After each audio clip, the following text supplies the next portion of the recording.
All right, guys, I'm back from vacation and we got a special treat today. We got Coach Wes Flanigan on the pod, dad of Alan Flanigan, coach on the team, former great player on the Auburn squads. Welcome to the podcast. Man, I'm glad to be here, man. I appreciate you guys having me on, man. Warrior. I'm even wearing a Cliff Dwellers t-shirt. Have you seen one of these in a long time? It's been a while since I've seen one of those, man. That's interesting. You had to pull that out of one of the boxes up in the attic, man. That's got dust and everything on it. So well, I'll be at the game on Saturday. Maybe I'll wear it and I'll bring a Sharpie and you can sign it. I'll definitely do that for you. Well, we've been around Auburn basketball a while. I think that's why Jackson wanted to wear that shirt. I remember I was talking to him before you came on. You were one of the first players I remember as like a 6 or 7 year old kid in Houston, Texas, playing in my driveway, trying to be Wes Flanigan and dish passes to people that weren't there. So this is cool for me. Just give us a little bit. We're going to focus a lot on, this year's team and a lot of stuff going on. But, you spent some years at Auburn. You were, I think a fan favorite in a lot of ways. But obviously maybe didn't experience some of the success that you've been able to experience on the coaching side since you came back. Just tell us a little bit about your time being back at Auburn and how special that's been for you and how cool it is to build this program into what it is right now. Well, man, I can just go back, man, to my first night in Auburn Arena, as assistant coach and, standing beside Coach Pearl, as the national anthem is getting sung. And, just to see the excitement in our fan base, to see the seats full, obviously we had a great team that year and everybody was excited about that team, man. Just kind of see where our program was at and how much excitement Coach had kind of, built into our program and our community and, how proud they were of us and where they were. It was a special moment for me, man. It almost kind of brought me back to tears. Just had so many flashbacks, man. I just remember, basically, man, playing my heart out, for Auburn and for myself, for my family. And just knowing how hard it was, even for us then, and for our program to be, pretty much at all-time high, man. It's been special for me to be back here for 4 years and have both of my sons experience, my wife experienced it, my family, my mom and dad to be able to come back and, have a different experience than what they had when I was here, in Beard Eaves. Obviously, we had the Cliff Dwellers band, but, nothing compares to, what's going on in the jungle right now. And it's an exciting place, man. It's getting us into, a different kind of home right now. And, our main focus is, after we left that Virginia stage, losing to Virginia in Indianapolis, our main focus was, man, to try to get back to the Final Four. And, that's all I thought about. I'm sure that's all Coach Pearl and the rest of our staff had thought about. And now we got another team, man, that may be capable of doing that. And, we hope to finish strong and finish well. You talked about when you first came to Auburn, you're originally from Arkansas. I've always heard you have really deep roots in Arkansas. You head coached in Arkansas. How did you end up at Auburn? And, after this amount of time where you were a player at Auburn and now your son's a player at Auburn, you're a coach at Auburn, there's probably this kind of split a little bit. Tell us about those roots, how you got to Auburn, and what does that game every year mean against Arkansas? Yeah, well, Arkansas is home. I grew up there. It's a special place in itself. But Auburn is the place that raised me. I came here as a 17-year-old, wet behind the ear, young fellow that was all excited about, being in college, playing in the SEC. And, I went through, some difficult times at Auburn, but I went through some fun times as well. And, kind of grew into my own man. I was out on my own. Obviously, my mom and dad were 8.5 hours away at the time. And so I had to learn how to grow up and, take care of my own responsibilities. And I think that experience, man, has helped propel me to, obviously being successful in this profession, having a perseverance, to get through, some of the good times and the bad times. As well as you guys know, throughout my career, man, I've been a part of great programs and I've been a part of, some down times as well. I mentioned to you guys about, Starkville and Mississippi State and, obviously not getting the job done there. But I've been able to, win some championships during my career. And, Arkansas holds a special place in my heart, man, but no bigger, no better than Auburn and this community here as well. Well, you're also the career win percentage leader in Auburn history as a head coach. You're 1-0. We talked to Stephen Pearl the other day, and he had some really interesting insight on, that was his first time as a D1 head coach. You didn't have that, obviously, but what was that like, just getting to have a day where you're standing up off the bench? Yeah, it was great, man. It was a dream come true. When I got into coaching, I've always had, kind of, some dreams, some aspirations, as we all do, in our profession. And, coaching at Arkansas Little Rock was one, being able to go back home, be an assistant coach there for years, and then also be a head coach. And that kind of came true. Obviously in the back of my mind, I've always wanted to be, kind of the head coach at Auburn. And for one game, against the University of Nebraska, where I also was a coach too, I was able to do that, man. Our guys played really hard for me that night and for our program, and we were able to get a win. So, I was on cloud nine after that. We've now had both of the most winning percentage coaches on our podcast this year in the last 2 weeks, So Bruce better catch up to you. I guess he can never catch up to you at this point, But we'll have to get him on at some point as the third guy on there. We've had Sonny Smith too, which is, I'm sure his win percentage is probably top 3 or 4 also. Right. Well, BP, man, as kind of a joke in his own kind of way. He got me and Steve, some 1-0 hats. Oh, no way. After we finished the deal, man. And so obviously that's something, man, that we'll always, kind of keep as a souvenir, man. Again, man, this is a program now, BP, it all started with him. His heart, his sweat, his tears have kind of gone into this program, and he's gotten it to a point now where, it's something that, I think and hope, can stay relevant for a long time to come. And, I'm just happy to say I'm a part of something bigger than myself. You were head coach previously before this Auburn stop, I believe, at Arkansas Little Rock, and now You're here as assistant. It's cool to see you get that opportunity to coach your alma mater when a coach like Bruce kind of has a stranglehold on that job. It's hard to imagine going anytime soon to be the head coach of your alma mater. But did that day, did that kind of like get your blood flowing a little bit? Do you look towards the future a little bit at maybe another head coaching opportunity at some point? Yeah, well, I think really, going back and, right before that game, nobody knew that the NCAA was going to, penalize us, immediately. And so right before that game, man, I actually had an opportunity to go back home and be a part of a ceremony where my dad was getting the floor named after him at our high school back in Little Rock. And that was the first thing that kind of got me going, thinking about, okay, another opportunity as a head coach. That kind of sparked me again, seeing all of his former players come back, and enjoy, that ceremony with him and our family and the whole nine. And then I got back to campus, man, and like a day later, BP walks in my office and, hey, you're going to be the head coach on whatever day that was against Nebraska, because it was my scout. And, obviously, being in that chair again, man, I was very, very comfortable. Obviously, I didn't have the same type of players as the players I had at Little Rock. So that made it a little bit easier. But we were prepared. BP helped us get prepared. And I enjoyed that moment. And that moment, obviously, has given me a lot of thoughts about, sitting in that chair. Well, we hope we don't lose you anytime soon. But if you head out in the next couple of years, we'll be cheering for you. Just like with Steven, we told him the same thing that, I'm sure Bruce says the same thing to you guys. The best bosses always want you to move on to something bigger and better. So, we'll be cheering for you. Just don't leave us anytime soon because we need you right now. Well, so I'm fascinated by the scouting piece, right? Like I know you guys have teams of guys who work on different scouts. You mentioned that for the Nebraska game. Obviously, that's a huge piece. And I think it's cool how BP gives y'all credit so much after wins, immediately. Hey, this coach led this scout and they did a great job. What are some other stuff behind the scenes that like maybe you bring to this program that maybe people on the outside maybe just don't get to see who aren't in it day to day? Man, I think number one, just experience.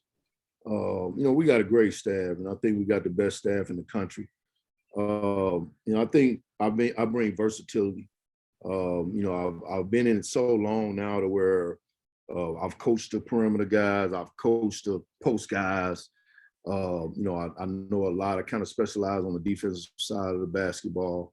I can work guys out. I can recruit. I've done a little bit of everything. The only thing I hate in college basketball is scheduling. And so I try to stay as far away from scheduling as I can. I leave that to Virgo. But anything else, man, I pretty much can do and have experience with it. And so I think, that's probably the biggest thing for this staff that I bring, just a little versatility and a little seasoning and experience. What's the biggest thing, I'm just curious about Bruce?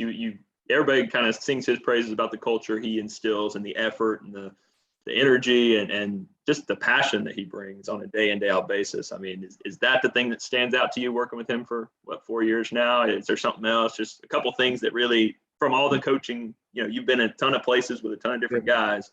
What makes BP different? You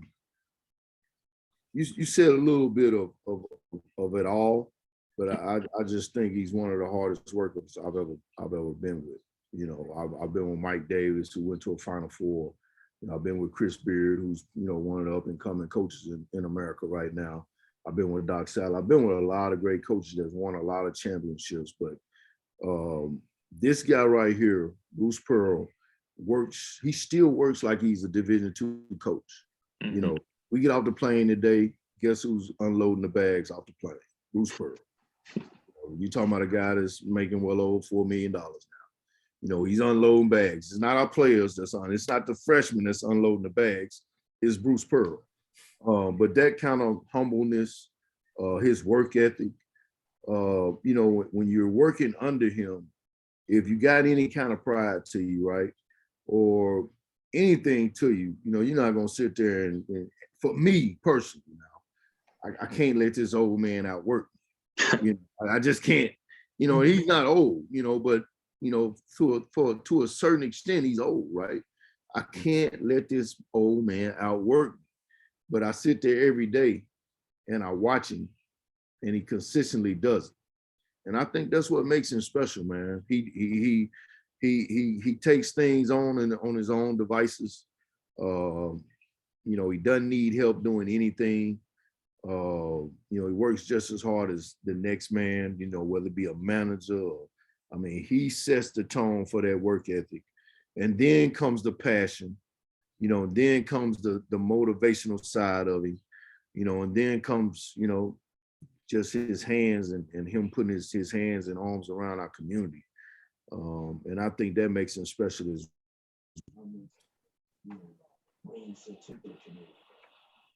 We lose some audio there. We still got the audio. Good. I had him the whole way. Okay, good. What's so bad about? Sorry, I've lost you a little bit. Okay. Anyways, I'll ask my question though. What's so bad about scheduling? You said you didn't like scheduling. Some deep inside stuff. I want to know is it talking to people? What's it like? It's not the work, man. It's the constant barrage of lies that you have to deal with, on the other end of the phone. Everybody is trying to do what's best for them. When you're talking to that other team that's on the other line. And so they may have a phone call from Villanova, and they may be waiting on Villanova to give them an answer, and that might be a better situation for them. Well, while that's going on, they got Auburn on hold. But they can't really tell you the truth, or else you may run and do something else. And so it's just it's a mind game. It's something that I'm not very good at. I'm kind of, if you ask anybody about me, I'm kind of upfront and blunt about how I feel and what I think. And so that part of the game is not where I would like to reside. It's worse than recruiting. This sounds a lot like recruiting, but with adults. It is worse than recruiting.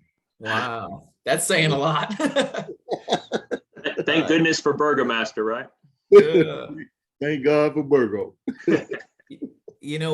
I was thinking this while we were putting these questions together. A lot of dads get to coach their kids in Pee Wee or upwards or whatever, maybe they get to be like involved with their middle school or high school. There's probably a certain percentage of high school coaches with their high school kid, but to do that next level from college, you hear about the famous ones, but it's funny on this team, even there's Bruce and Steven, but you get this great opportunity to coach your son at such a high level. What's it been like coaching Alan throughout his whole career? I'm sure you told him things at 6 that you're still telling him at 20, and like there's other things that they've completely changed. Like, how has that changed over the years? I think we've gained a better understanding of each other. You have to understand and remember, right? Like, we left Little Rock after we got let go and we came to Auburn, and we had to leave our son back at home with his grandparents because I didn't want to change his high school, his senior year, where he would lose his friends, and I want him to continue to play for his grandfather. And that was a big part of it. And so we left him for a whole year, almost a year and a half. And during that time, me being a coach, right, there wasn't a lot of times I was able to go back and see him. Like, matter of fact, his high school, his senior year, I may have seen him play maybe 2, maybe 3 times total. I wasn't able to go back and see him. And during that time, when you were at that age, that 17, 18-year-old age, right? There's a lot of things within a year that can change with your personality and how you think, and just the whole makeup. And so when he came to Auburn, we were just trying to figure each other out again. Now, we knew this was not going to be easy, and I told him this up front. Like, this is not going to be easy, man, but I think together we can get through it. And so we chose to go down this path. It's been a little tougher than I thought it was going to be personally as a father. I bet I get a little more nervous when he's out there playing than I did as a player, because I can't control it. As a player, I could control things because I knew at the end of the day, there's nobody that's going to be in better shape than me. There was probably not going to be many guys that was going to be quicker than me. I could physically kind of impose my will on the game a little bit. Whereas, I'm sitting over there on the side, I don't really have a lot of control over, what we do as a team. This is all BP, he's the head coach, right? And I don't really have control over, Allen on the floor either. So I'm just sitting back, just kind of, in a straitjacket, so to speak, dealing with all these emotions. And that's been the toughest thing for me. Now him, on the other hand, he would probably have a whole totally different outlook on it. But I'm sure, he's dealt with a lot of things too, being the son of a coach. And I know as a freshman, him feeling like, everybody was kind of, watching him, or obviously a different set of kind of eyes on him as opposed to the other players. He felt like he was kind of treated a little bit different, which he probably was. He's my son, and so people have a different expectation for a coach's son. And that's not reality. He's still a 17, 18-year-old just trying to figure it out, and they go through their ups and downs. So he dealt with that. I think he's moved past that now, but now we've reached a whole nother, problem with, the Achilles injury. And, obviously that set him back, and he had to deal with that. And that was something that, I had some experience with it going through my injury at Auburn as well, around the same time. And so we spent a lot of time talking about that. Obviously I've tried to help him through that. But, when you're a guy that, has as much pride as Allen, he's stubborn to a fault. And that's he got that honest from me and his mother, but when you got as much pride as him and things are not quite going as well as, you want them to go, you can kind of see him fighting it a little bit, fighting himself a little bit, because he wants to be perfect. And, I just want him to kind of loosen up, man, and not worry as much and not put so much pressure on himself. And he's probably his worst enemy, because he wants to be perfect. He wants to do everything right. And son, you're just not gonna be perfect. You got to learn how to get to the next play a little bit more. You got to learn how to have a little bit more fun, with the game. Yeah. Not take it so serious. But I think he's learning that now, and I think him going through what he's going through right now is going to help him in the long run, as well as it did me. It may not help him on the basketball floor, but as a father, right? When he has his own kids and, when he's in a profession and he has to get up every day and do some things that he doesn't necessarily want to do, but he has to do it because he got to keep the lights on, right? He'll have this experience to kind of reflect back on, and hopefully that'll make him successful later on in life. Yeah, you answered a bunch of our questions we had down the stretch with that. So thank you. It's always feels good when we write them up and they get answered, in the flow. But I also wanted to ask, where were you when you heard that Alan got hurt? It's one thing to hear as a coach that your player on the team, one of your key guys, your returning starter got hurt. But what's it like to have that combination of being a coach in a professional setting, and then also it's your son? Your son's hurt. Like, how did that combo happen?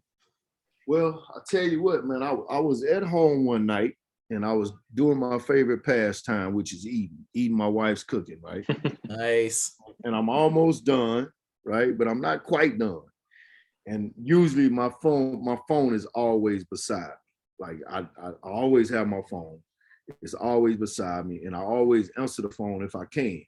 Now, if I'm eating, I'll look at the phone, I'll put it back down, and I'll make that phone call after I get through eating, because this is my favorite pastime, right? Well, this night it's Clark. It's Clark Pearson. It's our athletic trainer. And Clark never calls me this late, like never, right? So I'm like, man, what is going on, right? So I pick up the phone. He tells me what's done happened. Obviously, at that particular point, we didn't really know it was that bad, right?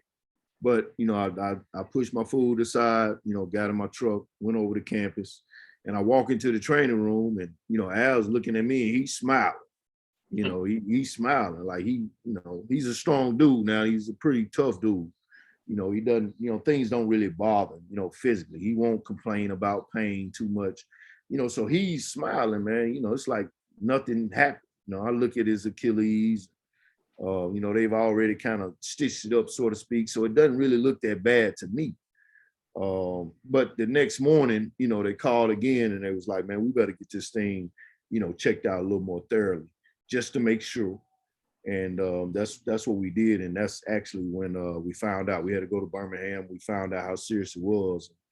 Immediately, both of us were, distraught and, obviously, taken aback, by the news, that, our family was going through, another situation that was going to be tough for us to overcome, at a great time in our life, supposedly, you know what I mean? So, but we're going to have to deal with it. That's what it is. Well, he's had to deal with the injury. He's had to come in late into this team a little bit. This built this chemistry. They built it in Atlantis. They built it in wherever, And Right. I'm a big Alan Flanigan fan. If Right. the podcast audience knows how much I am. It's been interesting to see him trying to find his way in this team, trying to figure out what his role is when he comes from being all SEC guy to starter and all this stuff, and kind of coming in. What are you telling him like this week, last week, as like trying to kind of piece together where his role is on this team? Yeah, I think for me as his father, it's just tough because I had to play both sides, right? I'm a coach. I want this team to do well, but I also want my son to do well. But, at the end of the day, the thing I'm telling him is, hey man, affect winning. Figure out a way to affect winning. Whether that be you scoring, whether that be you rebounding, whether that be you being the best defender on the floor, or whether that be you just being a little bit more vocal with our guys. Just figure out a way to impact winning. And that hadn't been easy, but he's trying to figure that out. I think the last maybe 2, 3, maybe possibly 4 games, I think I've seen Alan probably play as hard as he's ever played. Yep. Staying focused on defense, staying down in the stands. Now he's not perfect. None of those guys are. But I think he's been focused on that end of the floor. And when he gets his opportunity, he's trying to take advantage of it. Obviously, we got a great team. We got a lot of great players. He's not used the same as he was, a year ago. Or nor do we need to use him the same as we did a year ago. But he's got to figure it out. And if you want to play basketball professionally at some point, you're not going to always have the ball in your hands. You're not, so this is something that, you're getting a little bit of a, pre-pro audition right now. How if somebody takes you in the draft, whatever year that may be, they're not going to be asking you to score 24 points. They're going to have LeBron James, or they're going to have Chris Paul, or they're going to have whoever, Ja Morant. So you're going to have to figure it out. And that's what he's trying to do right now. And I just hope that, he finishes strong. I hope our team finishes strong. And I think he can play better. I think he knows that. But what is better with this team? What is better with this team? At the end of the day, we all want to be in a boat rowing in the same direction, and we want to win a national championship. So whatever it takes for us to do that, if it's Allen scoring 0 points and, whatever it takes, that's what we got to focus on. Yeah, we've seen the same thing too. I mean, I think everybody who's watching can tell he's completely dialed in to affecting winning, I think, and it looking a little different. I'm going to say it. I've said it every week since, him stepping to the line in Tuscaloosa after that big lead got blown and just calmly hitting 4 free throws. That was his 3rd game back, something like that. I mean, that was a huge, we know what he's capable of, I think he's not afraid of the moment. I think everybody knows that he's not afraid of the moment. But he is a rhythm guy. And I don't know with this team if he's gotten his rhythm to this point. Right. Like I said, I think the last 3 games or so, man, he's really locked in on the defensive end and shown some signs there, getting more deflections.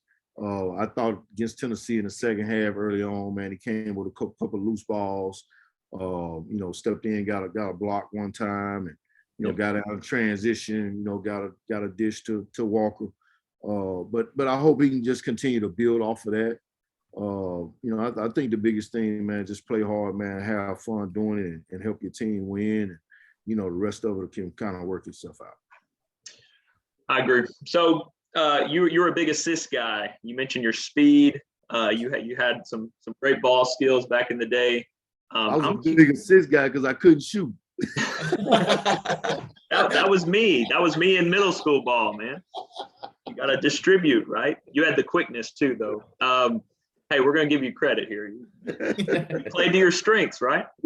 This is a fan podcast. You get the fan take. We're not going to be, we're cheering for, So I wouldn't say I couldn't shoot. I just, I didn't really think anybody could keep me in front, man. So that's what I did. I love to go in and paint. And if, the defense sucked in, I had great shooters around me, Lance Weems, Ray Donovan, some of those guys could knock it down, man. So that's what I did. That was my role. Do you wish that you could play now? The game has changed so much at the pro level. Obviously, I think that gets talked about a lot, but you just see it trickle down. Right. The impact of some of these stars in the pros from a young age, these kids coming up, and the offense, BP himself has been, kind of a spread. We're going to get shooters. We're going to space the floor.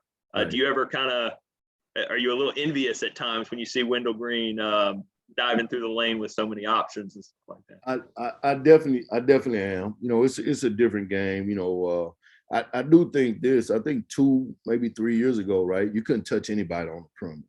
Yeah. But I think it's kind of gone back to being very, very physical, not only on the perimeter but in the paint. And I don't know where that comes from because there was this big emphasis, if you guys remember, about not being able to put your hands on people. But, obviously the game has changed, man. It's about the 3 ball. It's about fast pace. It's about spread. And I think I was a guy that could have thrived in, what guys are doing right now. Well, you thrived a certain, I wanted to make sure Matt got the stat in that Jared Harper leads. Like when you left Auburn, you were 2nd all-time in assists at Auburn University. Jared Harper has since taken the lead overall, and the 2nd place guy was Gerald White in the 80s. But just for the fans that maybe, weren't paying attention to 90s, weren't alive. Some of our fans probably weren't even alive, Just wanted you to know that not only is he a legend in the coaching with assistant coach and Alan Flanigan's dad too, but he was a great player too, a 2nd all-time in assists. Appreciate it, man. Well, you mentioned physicality, Jackson. I'll let you ask your next question after this. I was in Knoxville, man.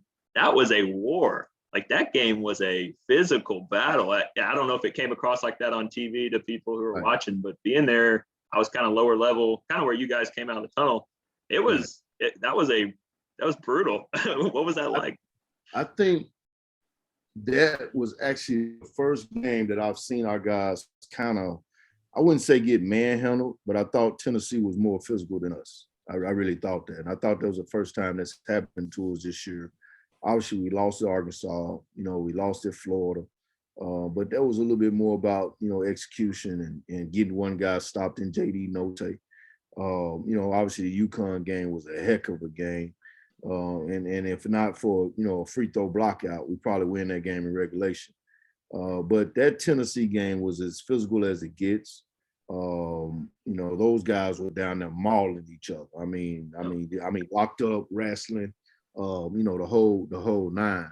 And I think that's a game that we can learn from, because we talk to our guys all the time about, increasing your umbrella on, blockouts. And we got out rebounded or gave up 20-something offensive rebounds. And, that can't happen, especially as we get into postseason play. So we watched the film, hopefully, we come out here against Mississippi State, who's another physical team, and we make some corrections there and improve in that area. But I hope that's a game that we can look toward in March and on down the line and say that was a game that kind of taught us a lesson, as far as being physical and being a little more assertive on the glass. Yeah.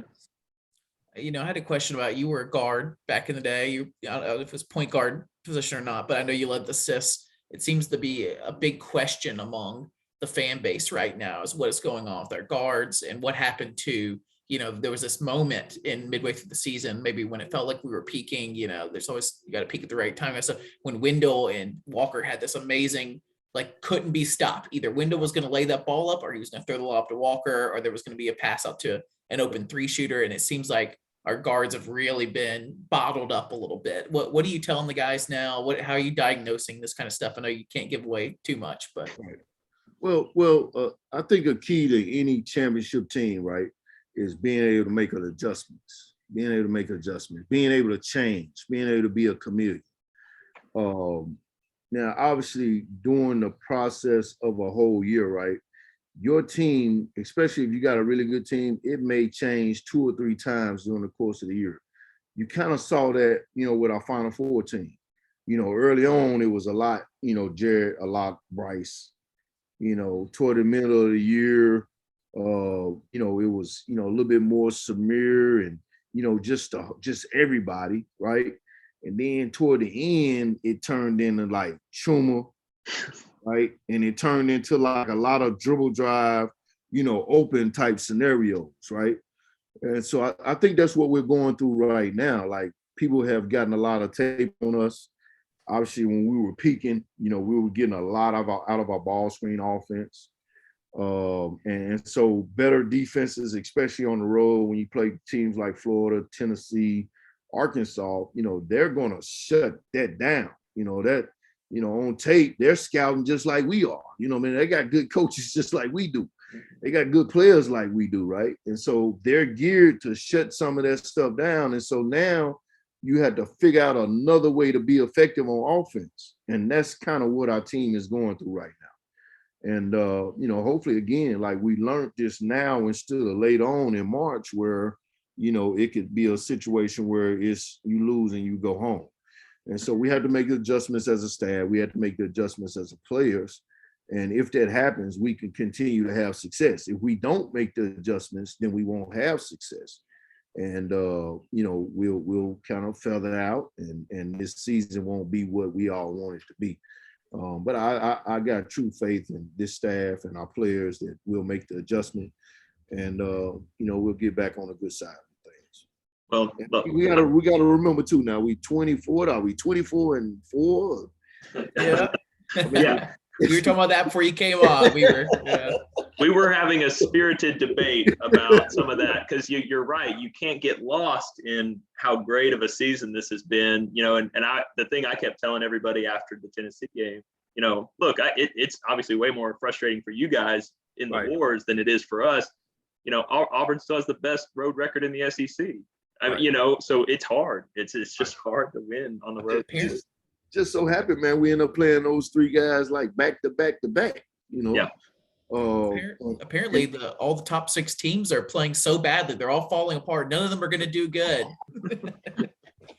Well, I just have one more question, and then Jackson has a couple of rapid fire ones, and we'll be done. We really appreciate the time. You've been around college basketball for most of your life at this point, right? So much has changed the last few years, really, since you've been at Auburn in terms of the transfers, the ability to move from school to school. NIL now is a factor. Are those changes as significant internally for you guys as a staff as it has been for us as just fans paying attention? It feels like this big shift, but it also seems like you guys have done a really good job of, moving with the tide, if you will. How's that been? It's been an adjustment period, and I think we're still trying to figure it all out. I think everybody in college basketball is still trying to figure it out. But I think again that's what makes a great staff is you can kind of, just like a great team, you can kind of have enough versatility, right, where you can make the right decisions and make the right calls to get it figured out maybe before your opponent. And so you got to have a little bit of luck as well. And I think we've had some luck, especially in the transfer portal. But a lot of that started with just hard work before, those guys came back to us. We put in the work to get Walker Kessler. We put in the work with KD Johnson. And, when the portal opens up, and we got guys like that we've already put in the work for, it's an easy yes, for some of those families.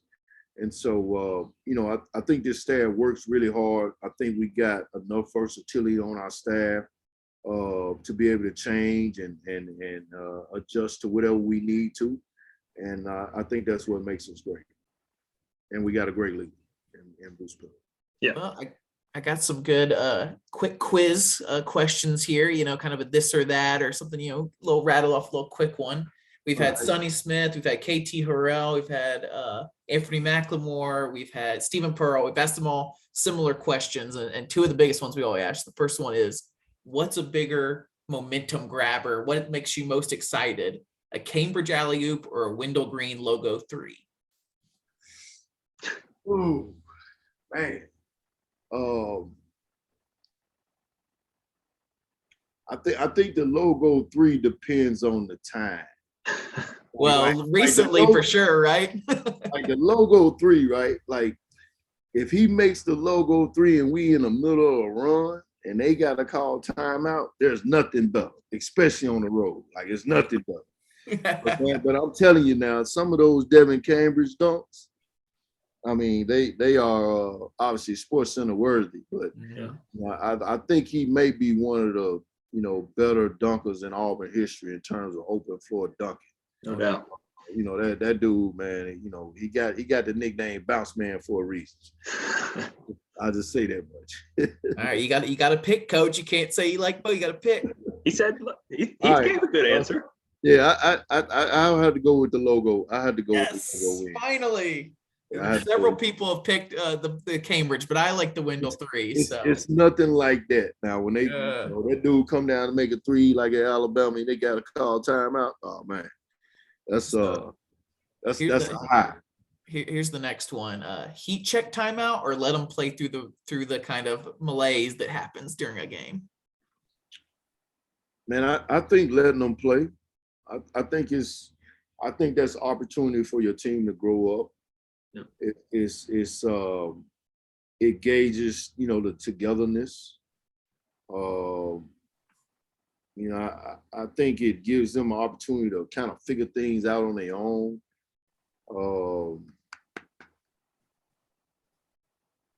I just think that's important. Team. A lot of times, right, when you compete for championships, right, all the coaching in the world. A coach can put you in position, right? But at the end of the day, it's about those players and those players making plays. And that's kind of the same resemblance, right? Those guys got to figure it out and they got to make play and they got to get it turned on their own. And that helps, in the long run, as those guys continue to grow and mature as a team. because we don't need no timeout.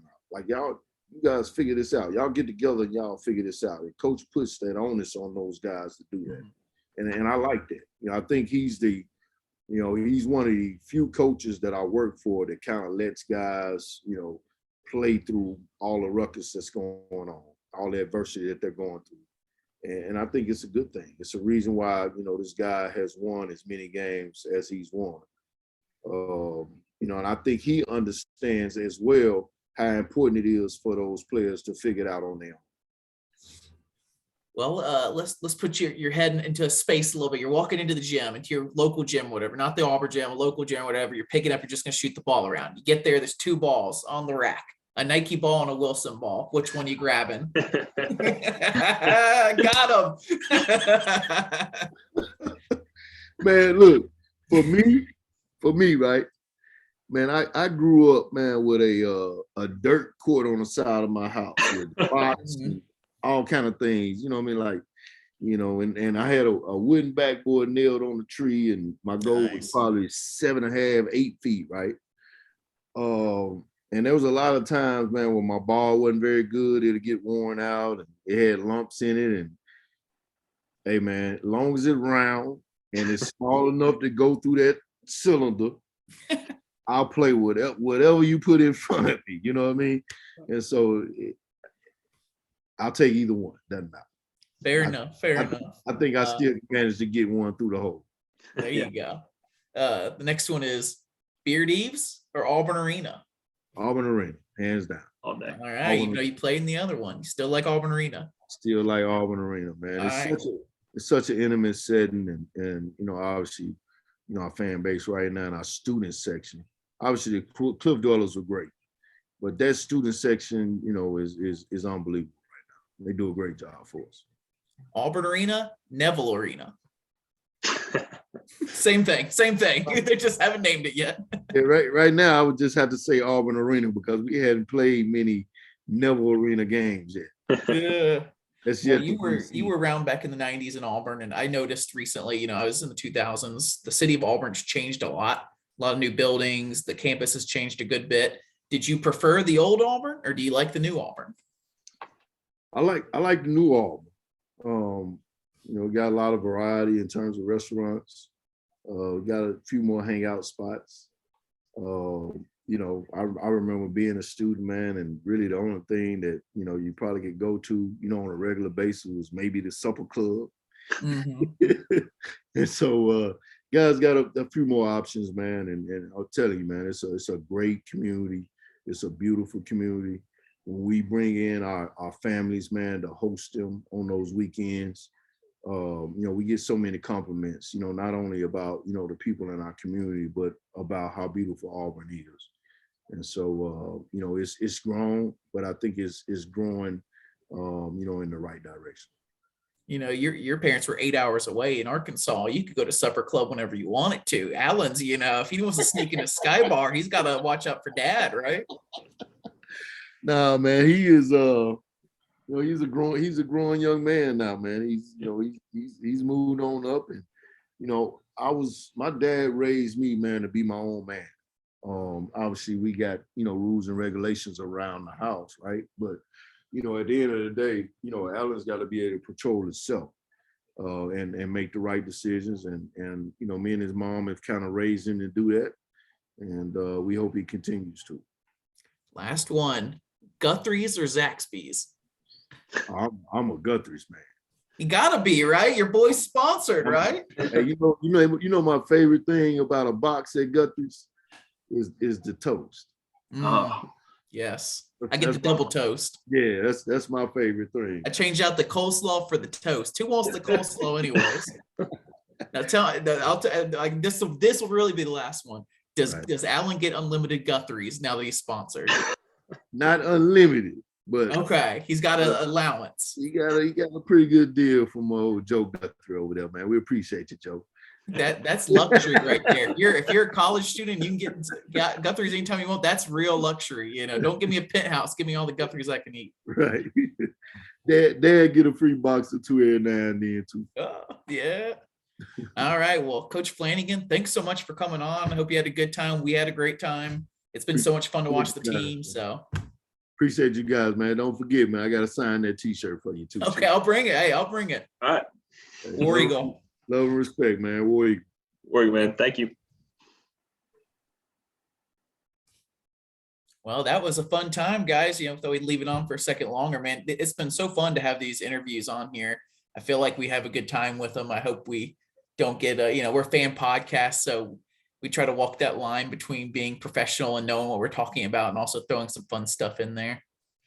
That was awesome, man. No, it's when you step back, I'm glad you have to do the humble brag in a podcast to remind people of who we've talked to, because now we have kind of a cool list. But just the idea that we're getting to kind of hear from some of these people that are in the trenches day in and day out, trying to make this team the best they can be. It speaks a lot to the staff that Bruce has built. You just hear the passion and just the work ethic comes through.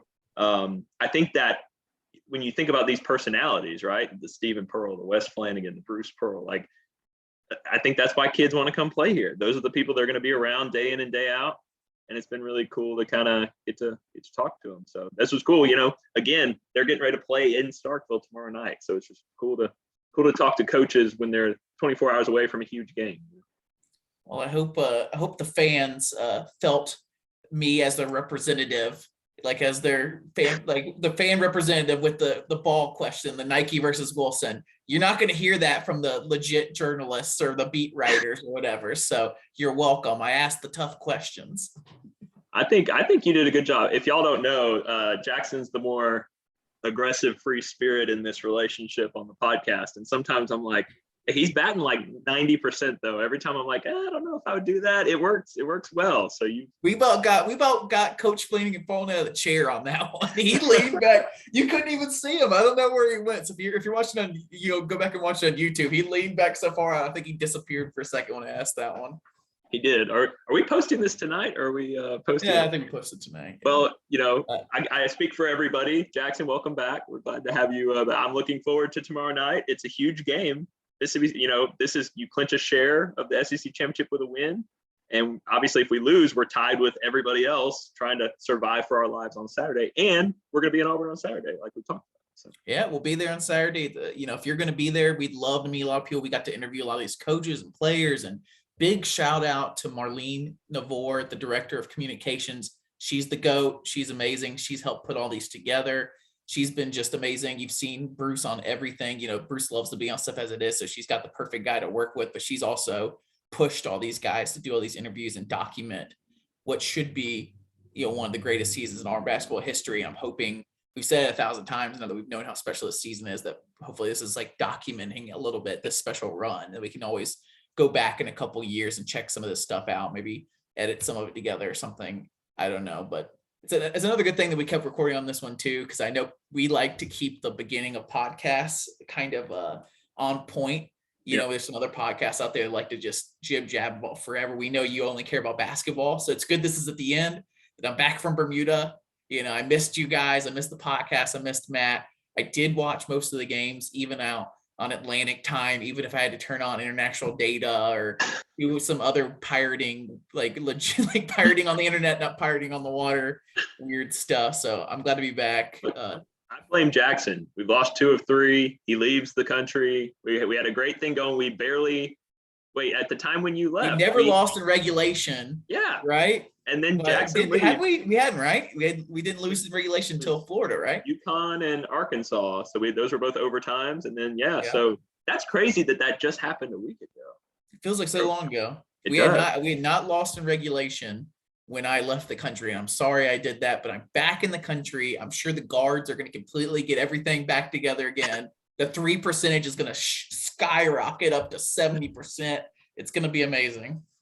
Well, let's hope so. I mean, I will admit I'm getting a little, I wouldn't say nervous. Obviously, I've said all year, my goal is to win the SEC. And if we do that, we should be in position to do everything else we want to do. That's still true. But you just, being in Knoxville, Tennessee's playing their best ball. They're on a roll. They're hot. That may not continue into the SEC tournament, but for now, they're one of the hottest teams in the league, along with Arkansas. And you just, even if we're not on a huge hot streak, I think just taking care of business in these 2 games this week, getting back on a little win streak, claiming a solo SEC championship, #1 seed in the SEC tournament, stop the bleeding a little bit. There's no bleeding, but everybody else is losing too. Somehow we dropped in the AP poll, which is a whole other thing. Yeah, we got to get the swagger back. It's important to get the swagger back, even if it makes sense that we lost those road games. You got to have the right attitude. And if people I think I saw after a Tennessee game, Wendell was saying, "I'm going to get it together." Whatever. The fact that he thinks he needs to get it together, we just got to get that swagger back. Some of this stuff in college basketball and college sports in general is so momentum based and so confident based. That let's just get back to win at Mississippi State. We're going to cure some things.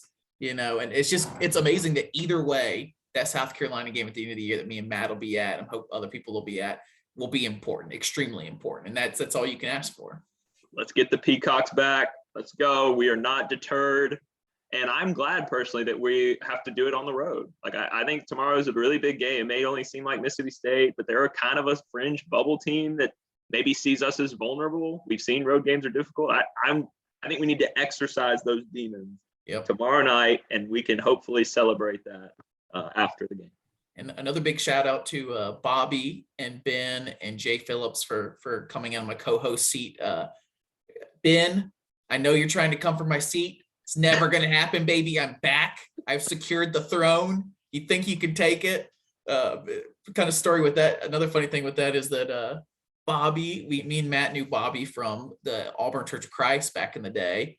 So I knew Bobby, not as good as I know Ben, but I know Bobby. And me and Ben went to high school together in Montgomery, Alabama, went to the same church, Fawn Park Church of Christ, and our high school was Church of Christ, went to Auburn together, and now we both live in New York City. There's just such a rare, small amount of people that go all the way from Montgomery that from church too, and from Auburn and from New York City. It's just an extremely small group, and Ben helped me get my first apartment in New York City and everything. And Matt had never met him for the podcast. I just thrown that out there. Ben had texted me and was like, "Hey, if you need a co-host," and I was like, "Sure." I didn't know what Matt was going to do or what his thing is. I just threw it out there to Matt, like, "Hey, Ben said he'd be available." He set up our intro, which has been amazing. Shout out to Ben again for that. And so it's really interesting to hear Ben and Matt have such good chemistry on that podcast. And I think if I ultimately have to break it down, it's that Church of Christ connection. You grow up a certain way. You got a certain kind of, We went this whole year without giving away our Church of Christ roots, and now it's all. Oh, is that? Are we hiding that? I'm kidding. I'm sure we have plenty of listeners from the ACSC. So Ben was great, and it was so cool. We talked about it at the end of the episode, but it's so cool that we hadn't met. We just had a great conversation. But that's what Auburn basketball is doing for people now. For years, there's been another sport on campus that's done that. It's drawn people. It's given people something to talk about. And now basketball is. I find myself having conversations with other Auburn fans that maybe I'm not even as close with about the basketball team. And it's really neat. So Ben was great.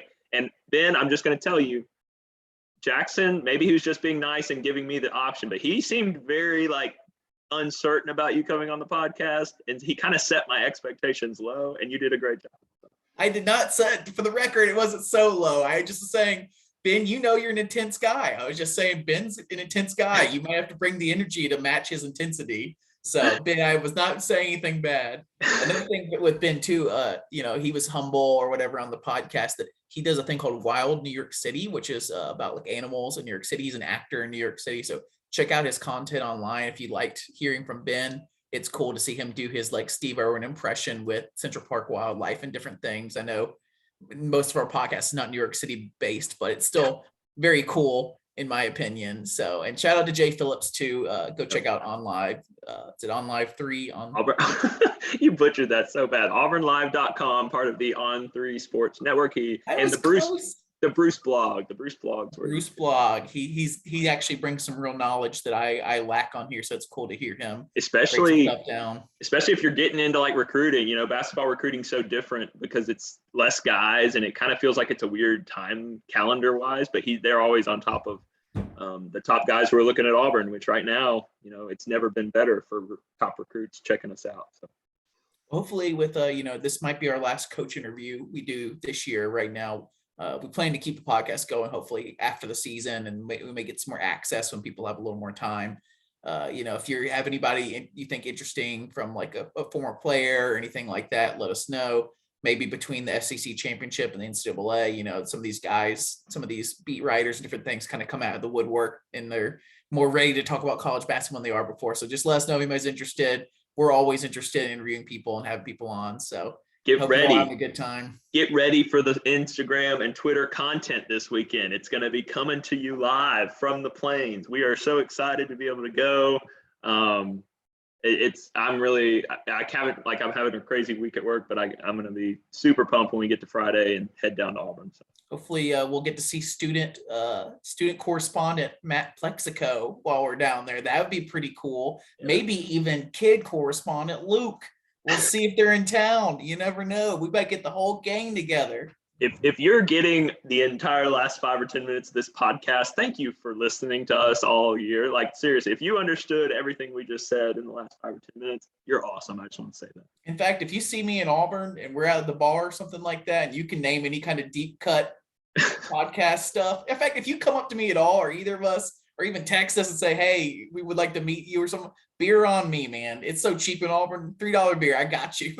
Hey, you heard it. You heard it here first. Saturday, get ready. I also told Devin Cambridge we would chug Crystal's hamburgers if he got a double-double tomorrow. And I found out there's no Crystals in the entire, outside of the South. So you can't always trust what I say. But if you can find us and you can text me, I'll free beer on me. We can do it this weekend in Alabama. Oh, there we go. All right. Well, Matt, Devin, it's good to be back. Welcome back. Thanks again to Coach Flanigan. Enjoyed it. We will be back with y'all tomorrow night after the game. All right, War Eagle. War Eagle.